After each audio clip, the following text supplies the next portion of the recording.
السلام عليكم ورحمة الله وبركاته. الحمد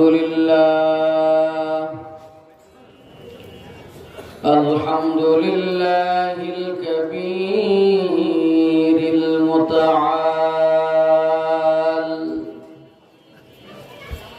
والصلاة والسلام على سيدنا محمد المتبع في الأقوال والأفعال والأحوال، وعلى سائر الأنبياء وآله وصحبه والتابعين له في كل حال. أما بعد، فقد قال الله تعالى في كلامه القديم وفرقانه العظيم: أعوذ بالله من الشيطان الرجيم. بسم الله الرحمن الرحيم. لا يغرنك تقلب الذين كفروا في البلاد، متاع قليل ثم مأواهم جهنم وبئس المهاد. وقال تعالى في شان حبيبه ومحبوبه مخبرا وآمرا: إن الله وملائكته يصلون على النبي يا أيها الذين آمنوا صلوا عليه وسلموا تسليما. صلى الله محمد صلى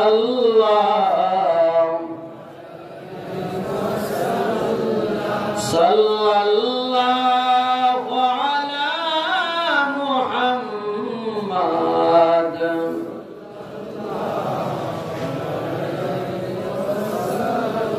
সকলে জবান করে মুহাব্বতের সাথে পড়ুন: সাল্লাল্লাহু আলা মুহাম্মদ সাল্লাল্লাহু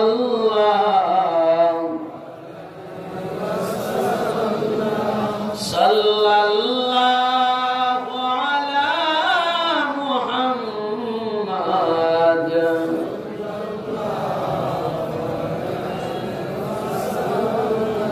मुझे कुछ मिले या ना मिले कोई गम नहीं, मगर मुझे मुस्तफा मिले तो अल्लाह भी मिल गई। sallallahu Muhammad sallallahu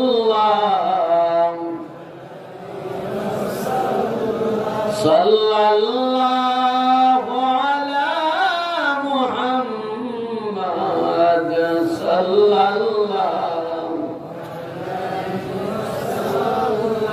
balagha al-ula bikamalihi kashafa ad-duja bijamalihi hasunat jami'u khisalihi Madina Madina मोमेनों की गुनगुना है दीदारे मदीना आशिकों की तमन्ना है बलगल उला बिकमालिही कशफत तुजा बिजमालिही हसनत जमीउ खसालिही सल्लु अलैहि रहे मेरे मस्कन हवाली काबा बने मेरे मदफन दियारे मदीना बलगल उला बिकमालिही कशफत तुजा बिजमालिही हसनत जमीउ खिसालिही सल्लु अलैहि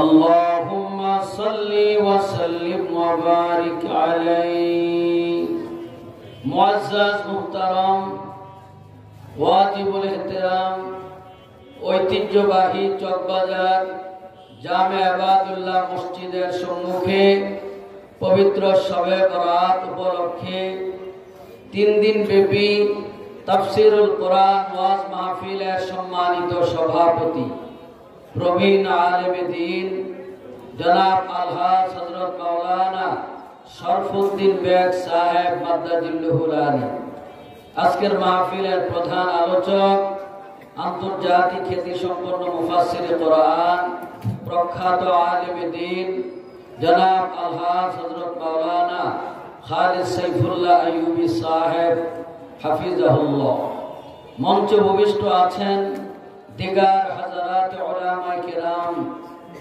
আমার শ্রদ্ধা ভাজন মুরব্বিয়ানে ইজম নওজওয়ান যুবক ভাইরা আমার স্নেহের কচি কাঁচা ছোট্ট বন্ধুরা পর্দার অন্তরালে লুক্কায়িত আমার মুহতারিমা মা ও বোনেরা আলোচনার প্রারম্ভে আপনাদের সবাইকে জানাচ্ছি ইসলামী সম্ভাষণ আসসালামু আলাইকুম ওয়া রাহমাতুল্লাহি ওয়া বারাকাতুহু আপনারা সকলে কেমন আছেন আলহামদুলিল্লাহ আমরা ভালো আছি হাজিরিনে কেরাম আমি আপনাদের সামনে কালামে হাকিম থেকে একখানা আয়াতে কারিমা তেলাওয়াত করেছি আজকের এই মাহফিলকে বরকতপূর্ণ করার জন্য সাথে সাথে আলোকে আমি 2-4টি কথা বলার প্রয়াস পাব বিমাশিয়াতিল্লাহ ওয়া বিফাদলিল্লাহিল আযীম সকলে বলি ইনশাআল্লাহ হাজিরিনে কেরাম বর্তমানে শাবান মাস চলছে এই শাবান মাস আসলে আমরা মাহে রমজানের ঘ্রাণ পাই কি ঠিক না আল্লাহ রাসূল দোয়া শিক্ষা দিয়েছেন আল্লাহুম্মা বারিক লানা ফি রজব ওয়া শাবান ওয়া বাল্লিগনা রমাদান হে আল্লাহ আপনি রজব এবং শাবানে বরকত দান করেন রমজানুল মুবারক পর্যন্ত হায়াত দেন আমিন নবীজি 2 মাস আগ থেকে শুধু দোয়া করতেন মাহে রমজানকে পাওয়ার জন্য 2 মাস আগ থেকে প্রস্তুতি নিতেন রজব মাস হলো বীজ বপনের মাস শাবান মাসে ফল হবে আর মাহে রমজানে ওই গাছের ফল খাবে। এই জন্য আল্লাহ রসুল 2 মাস আগ থেকে প্রস্তুতি নেওয়ার জন্য বলেছেন, তোমরা দোয়া করো, আল্লাহুম্মা বারিক লানা ফি রজব ওয়া শাবান ওয়া বাল্লিগনা রমাদান। হে আল্লাহ, আপনি রজব শাবানে বরকত দেন, মাহে রমজান পর্যন্ত হায়াত দেন। এখন প্রস্তুতি কিভাবে নেব? কোমরে গামছা বেঁধে। আল্লাহ রাসূল কিভাবে প্রস্তুতি নিতেন? আম্মা জান আয়েশা সিদ্দিকা রাদিয়াল্লাহু তাআলা আনহা বলেন, যখন আমাদের মাঝে রজব শাবান মাস আসতো, আল্লাহর নবী এত অধিক পরিমাণে রোজা রাখতেন, আমরা মনে করতাম আমাদের মাঝে মাহে রমজান চলে আসছে। আমরা অনেকে রজব শেষ হয়ে গেছে, শাবান এক সপ্তাহ চলে গেছে, একটা রোজা এখনো রাখতে পারি নাই। আর নবীজি 2 মাসে এত অধিক পরিমাণ রোজা রাখতেন, আমাদের আয়েশা বলেন আমরা মনে করতাম রমজান চলে আসছে। এই জন্য ভাইয়েরা আমার, মাহে রমজানকে পাওয়ার জন্য দোয়া করা, রমজানের জন্য প্রস্তুতি গ্রহণ করা, মাহে রমজান যেন আমাদের থেকে ছুটে না যায়। জীবনে যদি একটা রমজান পেয়ে যাও আর রমজান মাসটা যদি কবুল হয়ে যায়, জিন্দেগীর সব গুনাহ আল্লাহ পাক মাফ করে দিবেন। মান সামা রমাদানা ঈমানা ওয়া ইহতিসাবা গুফিরা লাহু মা তাকাদ্দামা মিন যামবি। নবীজি বলেন, যে ব্যক্তি ঈমানের সাথে ইখলাসের সাথে গোটা মাস রমজান মাস রোজা রাখবে, আল্লাহ পাক তার জিন্দেগীর গুনাহ খাতা মাফ করে দিবেন। তাহলে জীবনে একটা রমজান মাস যদি মকবুল হয়, কবুল হয়ে যায়, তার জীবন কামিয়াব হয়ে যাবে। এখন রমজানটা কেমন প্রস্তুতি নিয়ে কেমন ভাবে রোজাগুলি রাখা দরকার। আমরা রোজাও রাখি, টেলিভিশনও দেখি, রোজাও রাখি, সুদের ব্যবসাও ঠিক আছে, রোজাও রাখি, গালিগালাজও চলে, রোজাও রাখি, গীবত শাকায়ত চলে, রোজাও রাখি, সব গুনার কাজ চলে। তাহলে কি রোজা হলো নাকি? না বাবা, ঈমানাও ওয়া ইহতিসাবা, ঈমানের সাথে ইখলাসের সাথে রোজা রাখবো, তাহলে আল্লাহ পাক জিন্দেগীর গুনাহ মাফ করবেন। এই জন্য মাহে রমজানের প্রস্তুতি নেওয়া, এবার প্রতিজ্ঞা করা যেন এই রমজান মাসে একটা রোজা আমার না ছুটে। বিশেষ করে যুবক ভাইরা, তোমাদের উদ্দেশ্যে আমি বলতে চাই, অনেকে রোজাও রাখে না আর বলে চাউলের কি টান পড়ছে নাকি রোজা রাখবো। জোরে কর নাউজুবিল্লাহ। ঈমানও যাবে, এমন হতে পারে আল্লাহ এমন ফকির বানাবে রাস্তার খয়রাতি হবা, কি পারে কিনা বলে। এই জন্য ভাইয়েরা আমার, নামাজও ফরজ, রোজাটাও তেমনি ভাবে ফরজ। এই রোজাটা আল্লাহ রাব্বুল আলামিন আমাদের উপরে বিধান করেছেন, তার হিকমত আছে না নাই? অনেকে মনে করে এটা আল্লাহর পক্ষ থেকে আমাদের উপর জরিমানা, এটা আমাদেরকে আল্লাহ কষ্ট দেওয়ার জন্য বিধান দেয় না। এটা আব্বা জান আদম আলাইহিস সালাম থেকে ঈসা রূহুল্লাহ পর্যন্ত तमाम নবীদের উপর রোজার বিধান ছিল। যেমন আব্বা জান আদম আলাইহিস সালাম, তিনি গন্ধম ফল খাওয়ার পরে এই ভুলের জন্য অনুতপ্ত হয়ে উনি যে 350 বছর কান্না করেছে, হাদিস পাক সাক্ষী, ওই 350 বছর আব্বা জান আদম আলাইহিস সালাম রোজা অবস্থায় ছিলেন। বলেন সুবহানাল্লাহ। এছাড়া প্রতি মাসে তিনি 3টা রোজা রাখতেন, ইয়াউমে বীজের 3টা রোজা রাখতেন, আর 350 বছর কান্নাকাটি করতেন, আর রোজা অবস্থা আল্লাহর কাছে ক্ষমার জন্য খুঁজে খুঁজে বেড়াতেন। হযরত ইদ্রিস আলাইহিস সালাম, যিনি তার সারা জিন্দেগি ভর রোজা রেখেছে, বলেন সুবহানাল্লাহ। ইদ্রিস আলাইহিস সালামের বিধান ছিল দিনের বেলা রোজা, খানা পিনা স্ত্রী মিলন সব রাতের বেলা হবে, দিনের বেলা কোনো খাদ্য নাই। তাদের নিয়ম ছিল জোহর এবং বিকাল, দুপুর বিকালের খাবার ত্যাগ করা। এটা তামাম নবীদের উপর রোজার বিধান ছিল, তবে এক এক নবীর বিধান ভিন্ন, কিন্তু সকল নবীর জন্য রোজা ফরজ। ইদ্রিস আলাইহিস সালাম সারা জিন্দেগি ভর রোজা রেখেছেন। হযরত নূহ আলাইহিস সালাম তিনি 2 ঈদের দিন ছাড়া সারা বছর রোজা রেখেছেন। সারা বছর রোজা, কেবল 2 ঈদের দিন ছাড়া। আর ওই রোজা অবস্থায় আল্লাহর কাছে কান্নাকাটি করে, কাঁদতে কাঁদতে তিনি নূহ হয়ে গেছে। বলেন সুবহানাল্লাহ। নূহ মানে অধিক ক্রন্দনকারী। নূহ আলাইহিস সালাম শুধু কাঁদতেন, কান্না করতে করতে চোখের গোস্ত পচাই পড়েছে। এই জন্য ভাইয়েরা আমার, হযরত নূহ আলাইহিস সালাম তিনি বছরের 2 দিন ছাড়া সারা বছর রোজা রেখেছেন। হযরত দাউদ আলাইহিস সালাম তিনি একদিন রোজা রাখতেন, একদিন ভাঙতেন, একদিন রোজা রাখতেন, একদিন ভাঙতেন, একদিন রোজা রাখতেন, একদিন ভাঙতেন। এইভাবে দাউদ আলাইহিস সালাম বছরে 6 মাস রোজা রাখতেন। কয় মাস? নবীজির কাছে এক সাহাবী এসে বলে, ইয়া রাসূলুল্লাহ, আমার সারা বছর রোজা রাখতে মনে চায়। নবীজি বলেছেন, না, সারা বছর রোজা রাখতে হবে না, দাউদ আলাইহিস সালামের মতো রোজা রাখ। একদিন রোজা রাখবা, একদিন ইফতার করবা, একদিন রোজা রাখবা, একদিন ইফতার করবা। তাতে বছরে 6 মাস যদি রোজা রাখো, এটাই উত্তম রোজা।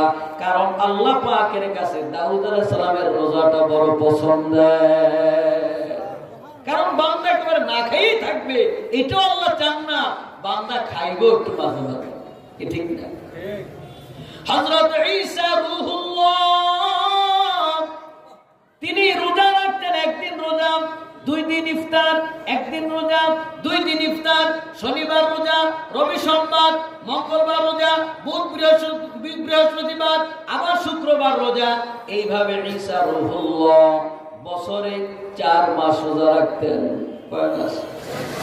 কয় মাস? 4 মাস। হযরত ইব্রাহিম খলিলুল্লাহ আমাদের আব্বাজান তিনি প্রতি মাসে 3টা রোজা রাখতেন, ইয়াউমে বীজের রোজা। আর রমজান মাসের 1 মাস রোজা রাখতেন। 63 দিন রোজা তার বিধান ছিল। হযরত মূসা কালিমুল্লাহ তিনি প্রতি শনিবার দিন রোজা রাখতেন। এইভাবে আশুরার রোজা রাখতেন। আর মাঝে মাঝে যখন ওহীর জন্য বলতো, আল্লাহ বলতো 40 দিন রোজা রাখবা, এটা তার উপর ফরজ ছিল। বিপদ আপদ আসলে রোজা রাখতো, ওহীর জন্য নির্দেশ হলে রোজা রাখতো। আর প্রতি শনিবার দিন রোজা রাখতেন।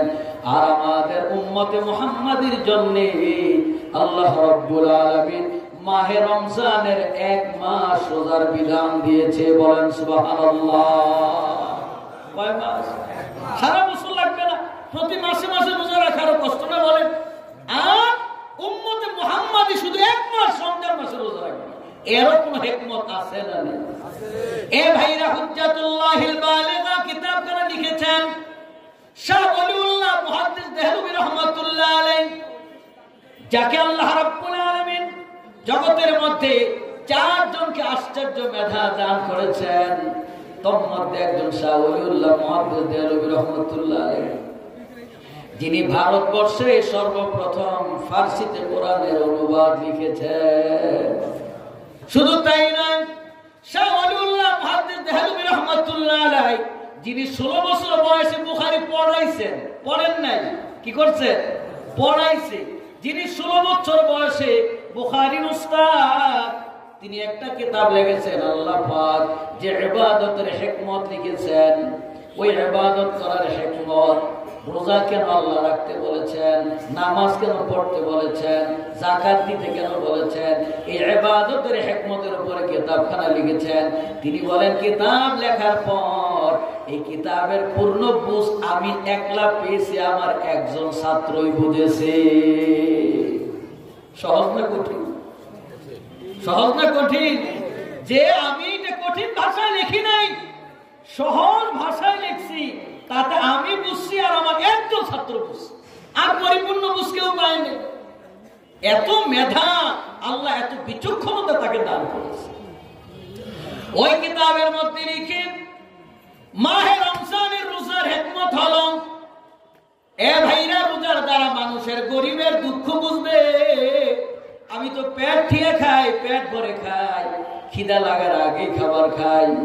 অনেকে আছে খিদায় শরীর কাঁপতে থাকে, কি যন্ত্রণা, খিদা লাগলে কি কষ্ট, এটা রোজার দ্বারা বাদশা অনুভব করবে।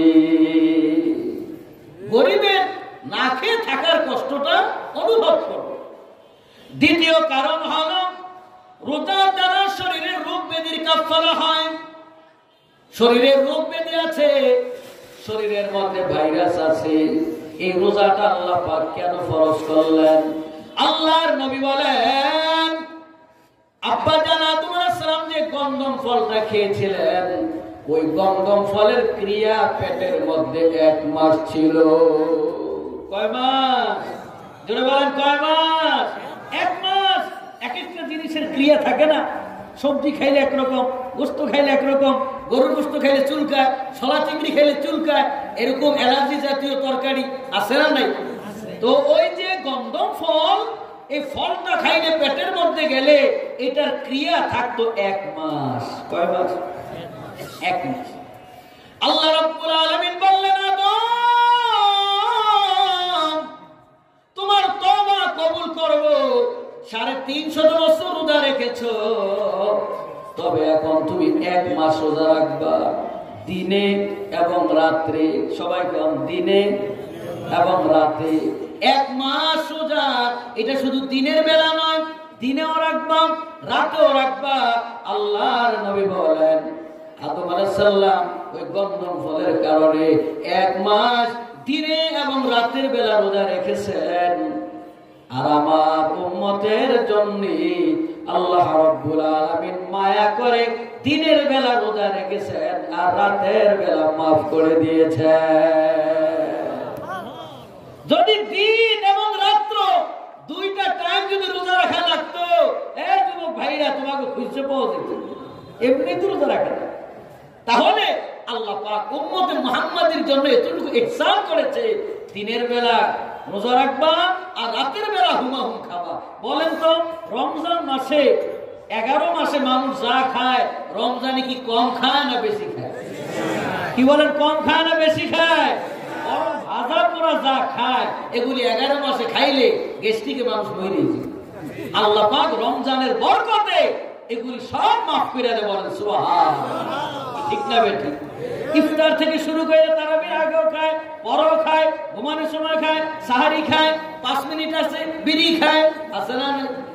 যারা বিড়ি খুব তাড়াতাড়ি খায়, খানা একটু কম খায়, একটা বিড়ি টান দেয়, একটু পান সাবাস। তাইলে রমজান মাসে খাবারের কোনো কমতি হয় না।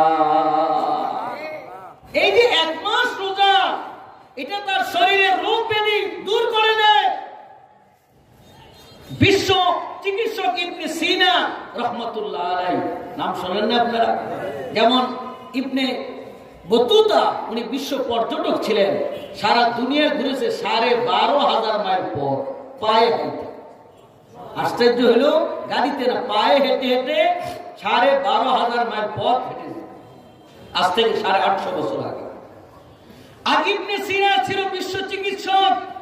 ঢাকা ইবনে সিনা হসপিটাল আছে, ইন্ডিয়া আছে, বিশ্বে বহু জায়গা আছে। ইবনে সিনা বর্তমান ডাক্তার। এখানে ডাক্তার আছেন, অনেকেই মাইন্ড করেন না, অধিকাংশ ডাক্তার হইল কষায়। এটা ঠিক কইলেও ঠিক, না কইলেও ঠিক। আমি কি মিথ্যা কথা কই নাকি?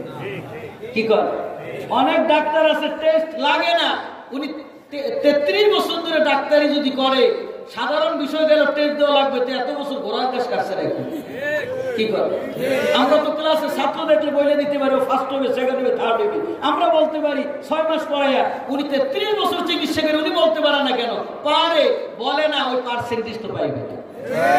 ওই চিকিৎসা 4,000 টাকা টেস্ট দেয়, 2,000 টাকা পার্সেন্টেজ পায়। কি এগুলি কষাইগিরি না?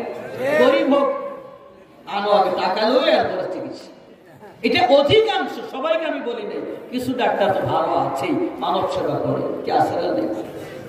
তো ইবনে সিনা, ওনার কাছে যদি কোনো রোগী যাইতো, উনি আঙ্গুল ধইরা তোমার এই রোগ চিকিৎসার উনি প্রেসক্রিপশন করে দিত।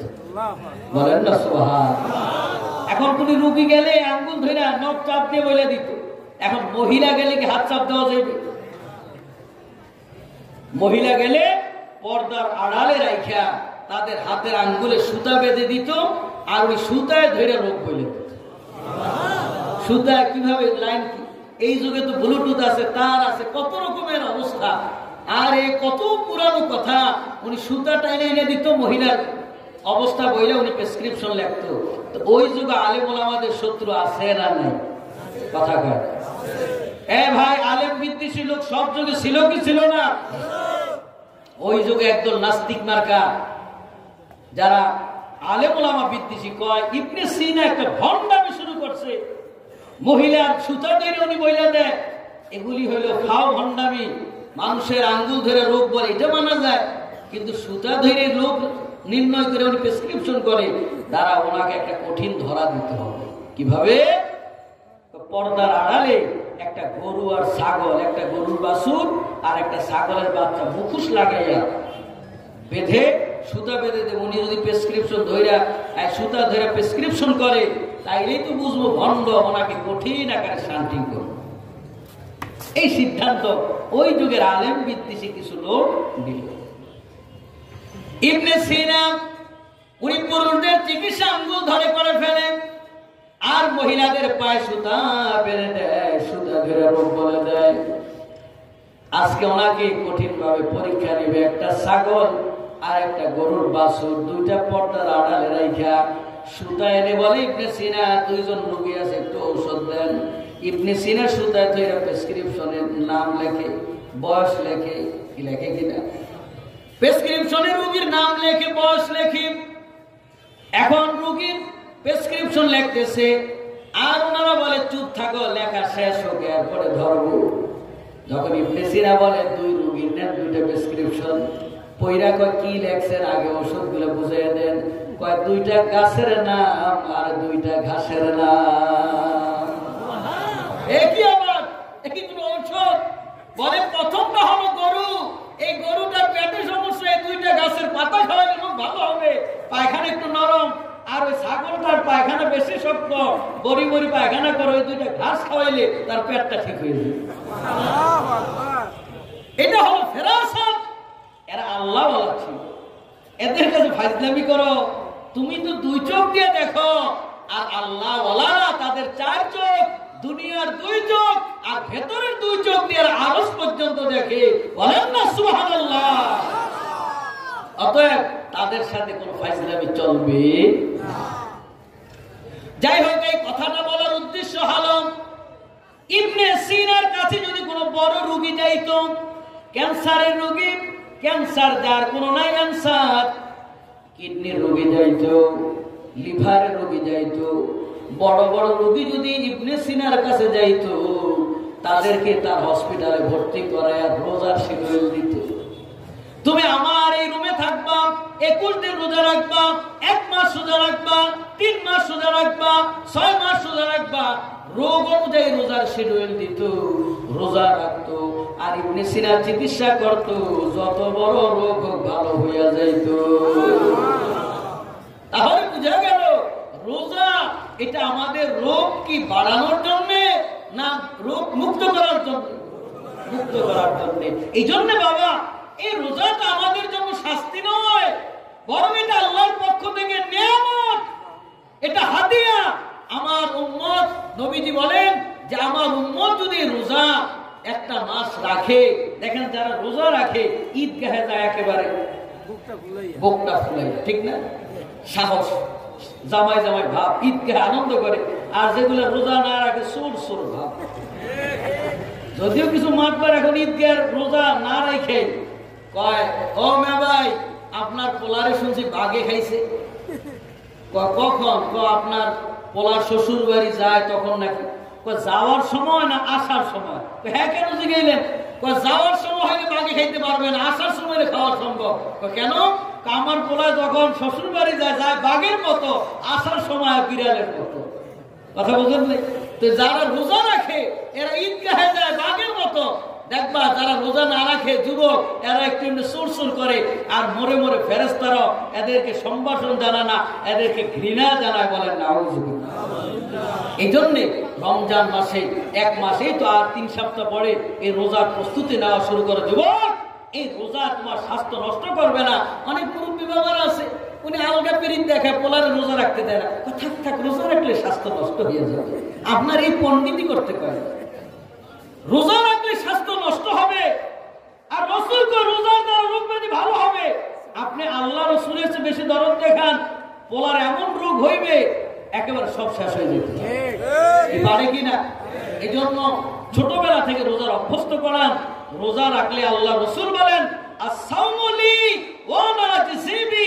রোজা আমার জন্য, আর রোজার প্রতিদান আমি আল্লাহ নিজে দেব। অন্য রাওয়ায়াত আছে রোজার প্রতিদান আল্লাহ নিজেই, বলেন না সুবহানাল্লাহ। নবীজি বলেন লিস-সায়মি ফারহাতানি, ফারহাতুন ইনদা ফিত্রিহি ওয়া ফারহাতুন ইনদা লিকাই রাব্বিহি। রোজাদারের জন্য দুইটা আনন্দ। এক নাম্বার হলো ইফতারের সময়। সারাদিন রোজা রেখে ইফতার করতে কি শান্তি লাগে, কি লাগে কিনা বলেন। ওয়া ফারহাতুন ইনদা লিকাই রাব্বিহি। নবীজি বলেন দ্বিতীয় আনন্দটা বাকি থাক, এটা পরকালে মাওলায়ে হাকিকির সঙ্গে যখন দিদার হবে। জান্নাতে রোজাদারের জন্য একটা এক্সেপশনাল গেট হবে, গেটটার নাম হবে রাইয়ান। রাইয়ান নামক গেট দিয়ে ডাকতে থাকবে রোজাদারদের। কারণ নামাজ পড়লেও কিন্তু একটু লোকজন দেখে, দেখে কি দেখে না, যাকাত দিলে দান করলেও মানুষ দেখে, কিন্তু রোজা এটা এমন একটা ইবাদত, এটা কারো কাছে না বলা পর্যন্ত কেউ দেখে না। আমি রোজা রাখছি সবাই জানে, রোজা ডুব দিয়ে যদি পানি খাই, বাথরুমে গোসলখানা যদি পানি খাই, কেউ দেখবে না। আমি যদি চুপে চাপে খেজুর খেয়ে ফেলি, আমার স্ত্রীও জানবে না। তাহলে আমি রোজাটা কেবলমাত্র আল্লাহর ভয় রেখেছি, যা আমাকে গোপনও কিছু খাওয়াইতে পারে নাই। অতএব এই গোপনের রোজার ফজিলত, এর পুরস্কার স্বয়ং আমার আল্লাহ দিবে। কিয়ামতের দিন আল্লাহ রাব্বুল আলামিন রাইয়ান নামক গেট দিয়ে ডাক দিবেন, এ রোজাদার আসো। রোজাদারদেরকে নিয়ে আল্লাহ পাক জান্নাতে ফল দিবেন। এই ফল তো দুনিয়া গেছি কত, এগুলি কিছু কেন এটা খাইয়া দেখ, দুনিয়ার ফল না। সুবহানাল্লাহ কইবেন না। দুনিয়ার ফল শুধু আঙ্গুরের স্বাদ পেয়েছ, টক হয়েছে, কোনটা মিষ্টি হয়েছে। আর জান্নাতের একটা ফল খাইবে, শত শত ফলের স্বাদ একটার মধ্যে থাকবে। জান্নাতে আল্লাহ পাক হুর গেলমান দিবে। দুনিয়ার স্ত্রী ব্রাশ না করলে মুখে দুর্গন্ধ, জান্নাতের হুরদের দুর্গন্ধ থাকবে না। সুবহানাল্লাহ। যারা রোজাদার হবে আল্লাহর নবী বলেন তাদের গা থেকে ঘ্রাণ আসবে। দুনিয়া এখন গরমের দিন, ফাল্গুন মাস, এখন একটু ঘামের গন্ধ আসেনি। স্যান্ড ব্যবহার করতে হয়, বডি স্প্রে ব্যবহার করতে হয়, আতর ব্যবহার করতে হয়, রেক্সোনা ব্যবহার করতে হয়, ফা ব্যবহার করতে হয়, আরো কত কসমেটিক্স আমরা তো এগুলো জানিও না। কি করবো, এই যে কসমেটিক্স ব্যবহার না করলে শরীর থেকে দুর্গন্ধ আসবে। আর যারা রোজাদার, আল্লাহ রসুল বলেন তাদের শরীর থেকে 4টা ঘ্রাণ বের হবে। কয়টা ঘ্রাণ? পায়ের নিচ থেকে হাঁটু পর্যন্ত মেশকের ঘ্রাণ, হাঁটু থেকে কোমর পর্যন্ত আম্বর, কোমর থেকে গলা পর্যন্ত জাফরান, গলা থেকে মাথা পর্যন্ত কাফুরান। মেশক, আম্বর, জাফরান, কাফুরান, এই 4টা ঘ্রাণ রোজাদারের গা থেকে বের হবে। ওই ঘ্রাণে হুর গেলমানরা মুগ্ধ হয়ে যাবে। তখন আতর সেন্টার কিছু লাগবে না। ওই রোজাদার তোমার গা থেকে সুঘ্রাণ বের হবে, আর হুর গেলমান তোমাকে রিসিপশন করবে, সম্ভাষণ জানাবে। আর জান্নাতে তোমাকে নাস্তা খাবার দিবে, রুচির বাহিরে কিছুই হবে না, তোমার যা ইচ্ছা তাই খেতে হবে। শুধু পানটা নাও থাকতে পারে, কারণ ওই জায়গায় পরিবেশ নষ্ট করবে। কি করবে, পানের সাদত ভাই পান খেতে পারবে। হ্যাঁ, জান্নাতে যা চাইবে তাই পাবে। বলেন না সুবহানাল্লাহ। কেমন জিনিস তুমি পাইতে চাও, সবই তো পাওয়া যায়। ইশারাটুকু প্রয়োজন হয় না, শুধুই মনের ইচ্ছা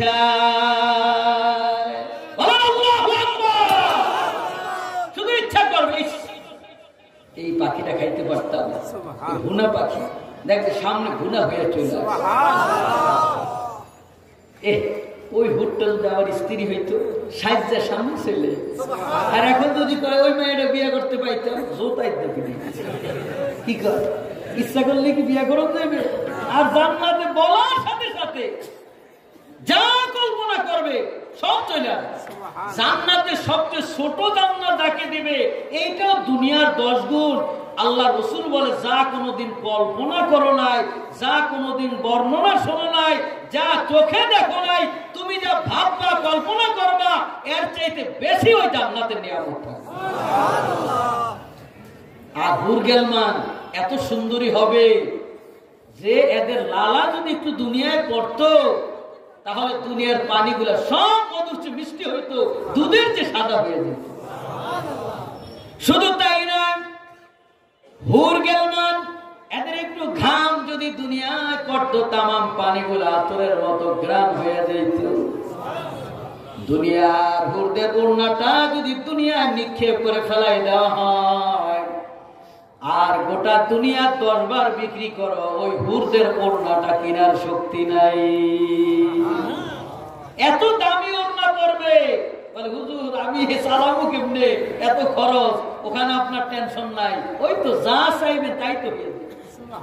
কেমন জিনিস তুমি পাইতে চাও সবই তো পাওয়া যায়, ইশারাটুকু প্রয়োজন হয় না শুধুই মনের ইচ্ছায়। দুধ মধু ঝরনা বইছে, হলদে সবুজ পাখি গাইছে, চাঁদ সম সুন্দরী হুরেরা সব সেবার অপেক্ষায় রয়েছে। এমন বেহেশতে কে যাবে কে, আমার নবীজি তোরই কাজে। হাতে ধরেছে ফলো করেছে, সে যাবে সে যাবে সে। কি জোরে বলেন ঠিক কিনা? কি কঠিন যন্ত্রণা আযাবের তর্জন, ভয়ানক হিংস্র দানবের গর্জন। কি কঠিন যন্ত্রণা আযাবের তর্জন, ভয়ানক হিংস্র দানবের গর্জন। শত কান্নায় হবে না কো এতটুক আযাব গজবের মারজান। এমন দুজখে কে যাবে কে, আমার নবীজি তোরই কাজে। ছেড়ে দিয়েছে পায়ে ঠেলেছে, সে যাবে সে যাবে সে। কি জোরে গান ঠিক কিনা? আমরা কি রসুলের আদর্শ ধরবো না ছাড়বো? ওই জান্নাত আমরা চাই কি চাই না? কি সবাই চান? কে কে চান না একটু হাত তুলে রাখেন। হ্যাঁ, যে যে চান না হাত তুলে রাখেন। ও 2 সাইডে হাত তোলা আছে, বাকি সব কি চান না জান্নাত? এই চকবাজার বরিশাল শহরের যুবক মুরব্বী বাবারা, আমরা কি সকলে জান্নাত চাই? 2 হাত উঁচু করে একটু তাকবীর দাও। নারে তাকবীর, নারে রিসালাত, নারে রিসালাত। চকবাজার জামে বাদুল্লাহ মসজিদ। তাহলে এই জান্নাত চাইতে হইলে, জান্নাত পেতে হলে এই বছর মাহে রমজান 3 সপ্তাহ পর আমরা এই যুবক ভাইরা মুরব্বীরা তেমনি রোজা রাখে, একটা রোজাও ছাড়বো না, 30টা রোজা রাখবো, এই ওয়াদা কে কে করতে পারবে? একটু হাত তুলে সবাই আলহামদুলিল্লাহ একটা চিৎকার দিয়ে বলেন আলহামদুলিল্লাহ। এই ওয়াদা যদি রক্ষা করা যায় তাহলে এই চকবাজার জামে বাদুল্লাহ মসজিদের সম্মুখে 3 দিন ব্যাপী মাহফিল সার্থক হবে। কি জোরে বলেন ঠিক কিনা? অতএব আমরা এই মাহে রমজানে 30টা রোজা রাখবো আর তারাবির নামাজ 8 রাকাত পড়বো। কয় রাকাত? জোরে বলেন তারাবির নামাজ কয় রাকাত? কি 8 রাকাত পড়ে পিছন দিয়ে জুতালে ভাগবেন নি আবার? বিতের নামাজ কয় রাকাত? 3 রাকাত।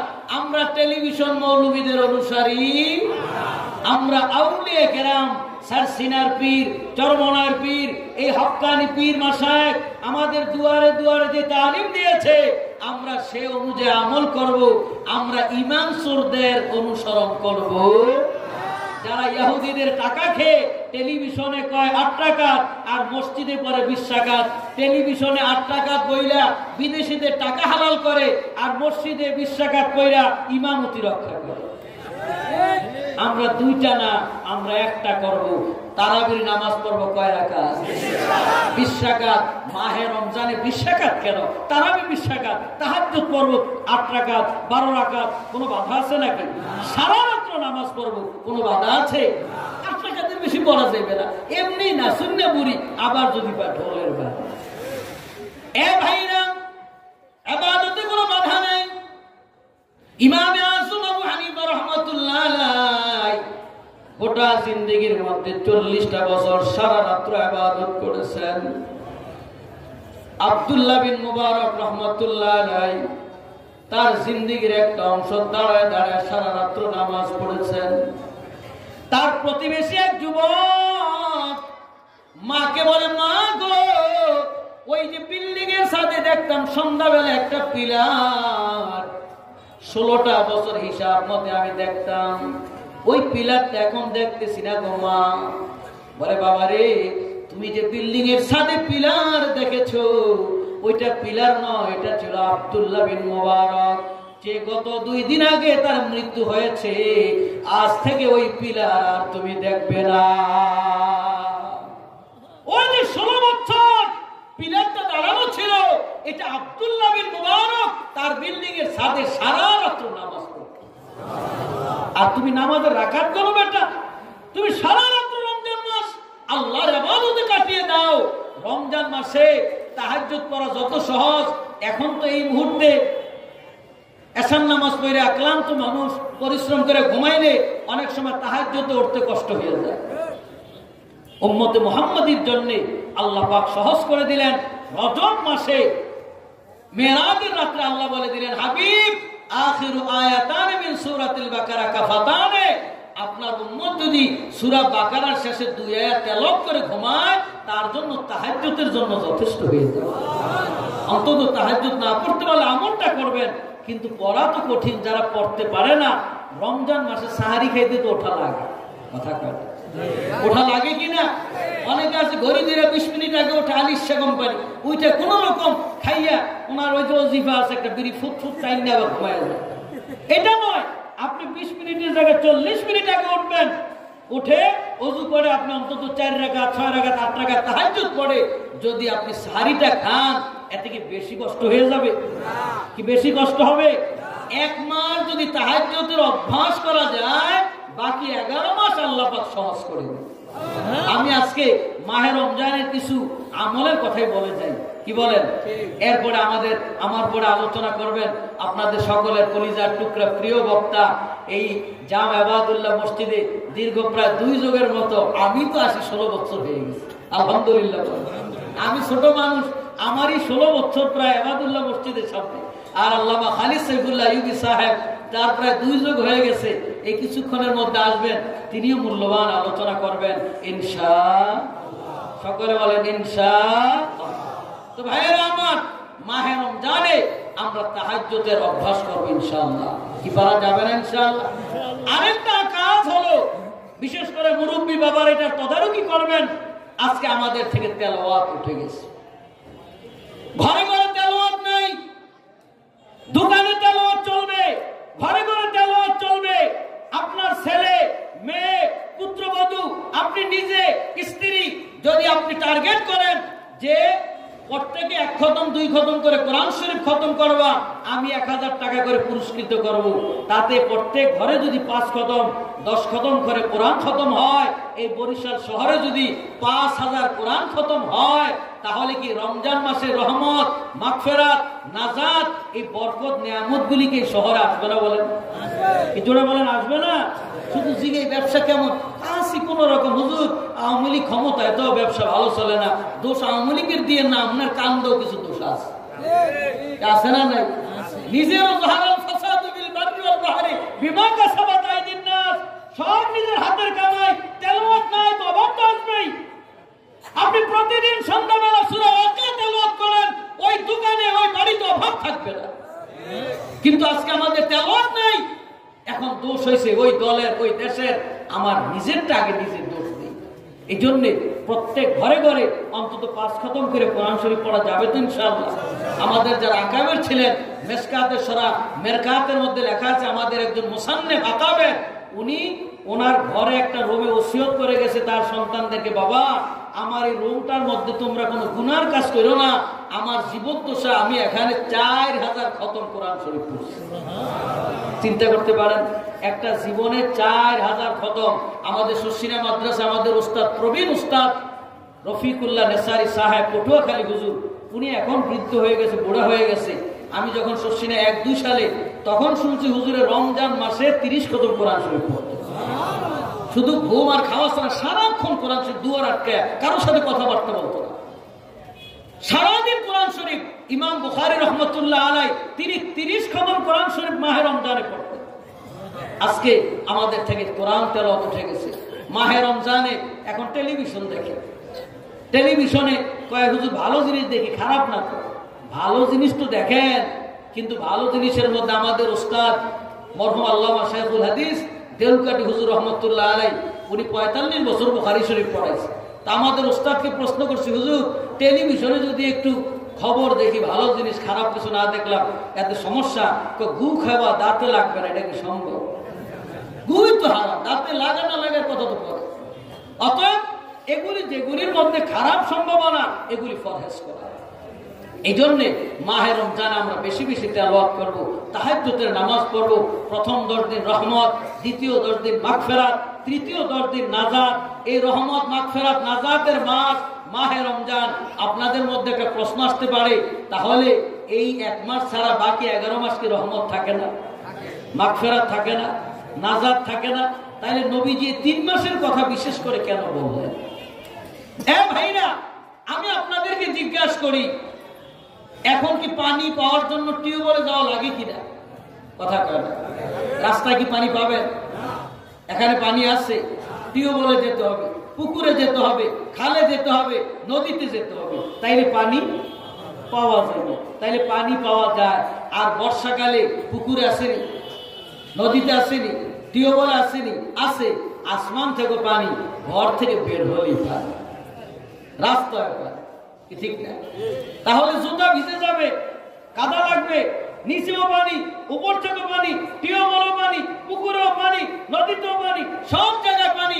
নবীজি বলেন রমজান মাস হলো 11 মাসের তুলনায় রহমত, মাগফিরাত, নাজাতের বর্ষাকাল। বলুন সুবহানাল্লাহ। 11 মাস থাকে, কিন্তু এই মাসে আল্লাহ পাক একটু বেশি নিয়ামত দান করেন। এই জন্যে মাহে রমজানটাকে আমরা আঁকড়ে ধরবো ইনশাআল্লাহ, যেন মাহে রমজানের তামাম নিয়ামত দিয়ে যেন আল্লাহ পাক আমাদেরকে মালামাল করে। বলেন আমিন। একটু মুহাব্বতে জিকির করেন, লা ইলাহা ইল্লাল্লাহ, লা ইলাহা ইল্লাল্লাহ,